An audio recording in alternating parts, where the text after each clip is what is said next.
Hello guys मैं আপোনালোকক স্বাগতম জনালোঁ মোৰ অন্য এটা ব্লগলৈ।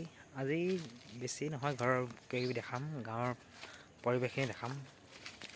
গাঁৱলীয়া জীৱন হিচাপে কিদৰে আমি থাকোঁ ইয়াত সেইবোৰ এক্সপ্ল'ৰ কৰিম। এইটো আমাৰ দেখি হৈছে আমাৰ বাৰী হয়। ইয়াত আমাৰ ইয়াত কেৰি লগাইছোঁ। ইয়াত আমি ইয়াত কল এজোপা আছে, এইটো চাওক কল। এই কল পকিব আৰু বেছিদিন নাই, কলখিনি খাব পৰা হ'ব আৰু। হেল্ল' গাইছ, দেখিব পাইছে আমি গাঁৱলীয়া ল'ৰাৰ প্ৰথম ৰাতিপুৱাৰ ডিউটি মানে হ'ল গৰুখিনিক পথাৰ দি অহা।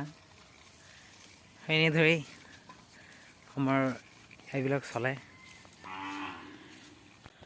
হেল্ল' গাইছ, দেখিব পাইছে আমাৰ ঘৰৰ পৰা বেছি দূৰ নাই, পাহাৰখিনি ওচৰতে আছে। আমি একেবাৰে আপোনাৰ অৰুণাচল বৰ্ডাৰৰ ওচৰতেই বাস কৰোঁ। আমাৰ ইয়াৰ পৰা অৰুণাচল বৰ্ডাৰ আপোনাৰ 25-30 কিলোমিটাৰ হ'ব। একেবাৰে ওচৰতেই আমি বাস কৰোঁ। আমাৰ গাঁওখনৰ এয়া কিছু পৰিৱেশ, ৰাতিপুৱাৰ সময়ৰ পৰিৱেশ দেখিছে গাইজ। আপোনালোকক দেখাম মই আজি আমাৰ পুখুৰীটো।